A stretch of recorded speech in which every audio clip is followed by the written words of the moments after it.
শোভনদেব চট্টোপাধ্যায় রাজ্যের পরিষদীয় মন্ত্রী, তার পদবি চুরি হয়ে গেল। এসআইআর স্পেশাল ইন্টেন্সিভ রিভিশন, তার যে খসড়া তালিকা, তার যে ছোট ছেলে সায়নদেবের যেখানে বাবার নাম সেখানে সায়নদেব লেখা, সেখানে শোভনদেব লেখা, সেখানে চট্টোপাধ্যায় নেই। আর এক্ষেত্রে শোভনদেব তিনি উল্লেখ করছেন যে এই গোটা বিষয়ে এবার তাকে বুথ লেভেল অফিসারের কাছে যেতে হচ্ছে, নথি দিতে হচ্ছে, কিন্তু কমিশনের ভুলে তাকে কেন খেসারত দিতে হবে, এই প্রশ্নই তো করছেন রাজ্যের মন্ত্রী।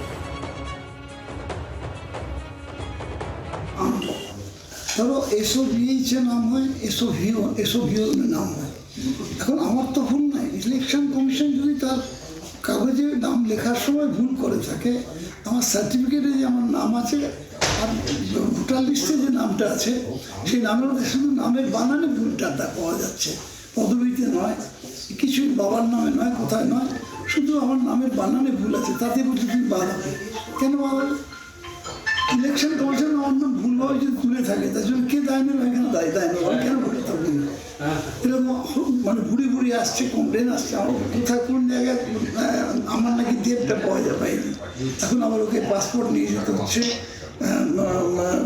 পরীক্ষা দিয়েছে যে স্কুলে অ্যাডমিট কার্ডে বাবার নাম থাকে, সেই বাবার নাম আছে কিনা এইসব দেখাতে হচ্ছে সায়নদেবকে। মানে আপনার ছেলেকে কি হিয়ারিংয়ে ডাকলো?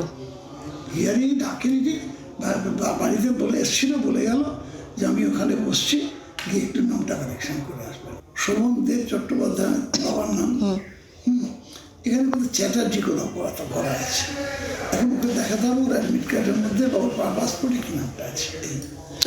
চ্যাটার্জি চট্টোপাধ্যায় যে আলাদা হয়ে যাচ্ছে, এও তো আমি বুঝতে পারছি না, কোনোদিন ছিল না এর আগে। দীর্ঘদিন ধরে তিনি তার নিজের নামের সঙ্গে চট্টোপাধ্যায় পদবি ব্যবহার করছেন। রাজ্যের মন্ত্রী তিনি, তার নাম শোভনদেব চট্টোপাধ্যায়। কিন্তু এসআইআর আবহে এবার সেই পদবি কার্যত খোয়া যাচ্ছে শোভনদেব চট্টোপাধ্যায়, আর সেই জন্যই ছুটতে হচ্ছে ছেলেকে বাবার পদবি ধরে রাখতে। এক্ষেত্রে যে নাম বেরিয়েছে শোভনদেব চট্টোপাধ্যায়ের ছোট ছেলে সায়নদেবের নামের সঙ্গে তার বাবার নাম হিসেবে, সেখানে দেখা যাচ্ছে শোভনদেব আসছে শুধু, কিন্তু চট্টোপাধ্যায় সেখানে আসছে না। আর সেখানেই হয়েছে বিপত্তি।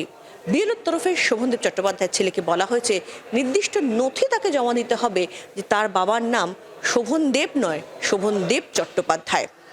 ফলে এখন দেখার যে শোভনদেব চট্টোপাধ্যায় রাজ্যের মন্ত্রী, তিনি তার পদবি ফেরত পান কিনা।